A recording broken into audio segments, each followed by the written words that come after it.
जिनको ड्राइंग नहीं समझ में आती उनके लिए सबसे बड़ा हार्ड होता है बिल्डिंग का ड्राइंग पढ़ना है या टाई बीम प्लिंथ बीम का ड्राइंग पढ़ना है। बीम क्या होता है उसके बारे में जानना है, देख के किसी भी ड्राइंग को देख के घबराना। तो ऐसा आज से बिल्कुल नहीं होगा। सबसे पहले हम बता दें, इंजीनियर साहब की क्लास में एक बार आपका फिर से स्वागत करते हैं। यदि चैनल पे आप नए हैं तो सब्सक्राइब करके भी जुड़ जाइए।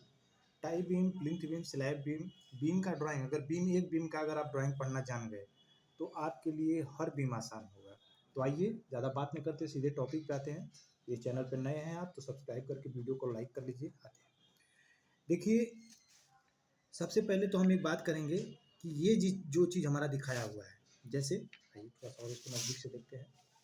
ये जो पॉइंट से बीच सेंटर से दिखाया हुआ है, क्लियर, इसको हम लोग ग्रिड लाइन बोलते हैं। पहला टॉपिक याद कर लीजिए। वैसे ही हम लोग इधर क्या करेंगे, ऐसे जो आगे हमारा जाएगा इसको भी हम लोग ग्रिड लाइन बोलते हैं। ई ग्रिड लाइन हो गया। कोई भी या हम ही अगर यहाँ से यहाँ तक अगर हमको ड्राइंग पढ़ना है तो इसको हम पी से प्लिंथ हो गया, बी से बीम हो गया। प्लिंथ बीम 1 है, ये क्या है, ये प्लिंथ बीम 1। इसका साइज क्या है, 300 बाई 600। क्लियर। ये जो C1 लिखा हुआ है ये कॉलम है, सी से कॉलम 1 नंबर का, यानी C1 कॉलम 1 नंबर का है। इसके बारे में हम जान गए। अब मान लीजिए हमको कोई कह दिया कि हमको यहाँ से यहाँ तक अगर जानना है कि कौन सा रेनफोर्समेंट बंधा हुआ है, तो कैसे जानेंगे। इसके पहले एक लंबा दूरी हम तय करते हैं यहाँ से। PB1 जहाँ जहाँ PB1 होगा वहाँ देख लेंगे। PB1 आगे फिर देखिए PB1, फिर आगे देखिएगा PB1। तो ये सब हमारा यानी PB1 बीम है। अच्छा, ये कहाँ से कहाँ तक है उसको कैसे जानेंगे, ये देखिए ग्रिड लाइन से जानते हैं। ये ग्रिड लाइन हमारा 1 है, 1E से, और यहाँ पे ये ऊपर ग्रिड लाइन हमारा है 11E तक। अतः उसके लिए क्या करेंगे, ये देखिए यहाँ पे लिखा है हमारा रेनफोर्समेंट डिटेल, देख रहे हैं 1 लिखा हुआ है। आगे जब आइएगा तो यहाँ पे देखिए 11 लिखा हुआ है। क्लियर। अब हमको जानना है यहाँ पे कि यहाँ से यहाँ तक के बीच में, तो यानी कि ये 1 से अगर चालू हुआ तो यहाँ पे आप देख लीजिए ऊपर लिखा हुआ है। सबसे पहले एक लास्ट से देख रहे हैं, यहीं से देखिए ऊपर लिखा हुआ है 316T, यानी 16 mm का जो सरिया है वो 3 टॉप में लगा हुआ है, मेन बार। क्लियर। बॉटम में अगर हम आते हैं तो लिखा है 316TALTH, यानी ऑल थ्रू, यह पूरा जाएगा। 16 mm का जो सरिया है वह पूरा हमारा होके जाएगा। क्लियर। और एक चीज़ को ध्यान दीजिएगा, ऊपर भी हमारा क्या है 316 लिखा हुआ है, तो ऊपर भी हमारा 316 का जो सरिया है वो पूरा होके जाएगा। क्लियर। आइए एक चीज़ और देख लेते हैं। अब तो क्लियर हो गया कि नहीं, 3 ऊपर का सरिया, 316 का सरिया ऊपर लगा देंगे, 316 का सरिया नीचे लगा देंगे। अब यहाँ पे लिखा हुआ है कॉलम के आउटर फेस से यहाँ तक की दूरी में, यानी 1700 जो लिखा हुआ है वो एक्स्ट्रा बार है।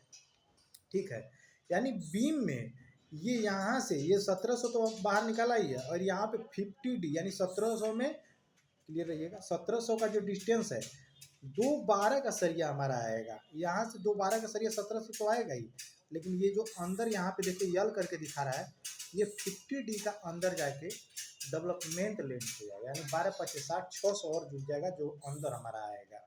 यानी यहाँ से जो अंदर सरिया घूमेगी वो 50D जुड़ेगी। क्लियर। तो ये हमारा एक्स्ट्रा बार है, 212 का है। नीचे भी हमारा देखिए 212 का दिया हुआ है। इतना क्लियर हो गया।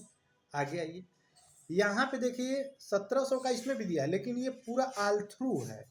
600 का ये अगर कॉलम है तो 600 ये अंदर आएगा, या 1600 ये बाहर और आ जाएगा। यानी 1700 600 और 1600 तीनों को ऐड करिएगा, उतनी बड़ी सरिया कटेगी और वही सरिया हमारी फुल लेंथ में रहेगी। ये टॉप एक्स्ट्रा बार है। वही हमारा बॉटम में भी एक्स्ट्रा वो भी रहेगा। एक चीज़ और यहाँ पर लिखा हुआ है, S1 लिखा है, S2 लिखा है, S1 लिखा है। उसको हम देखते हैं, और कहाँ से देखते हैं उसको हम दिखा रहे हैं आपको कि S1 हमारा क्या चीज़ दिखा रहा है। ये देखिएगा, ये दिखा रहा है S1 हमारा 10 2 leg 100 mm centre to centre, S2 10 2 leg 150 mm centre to centre.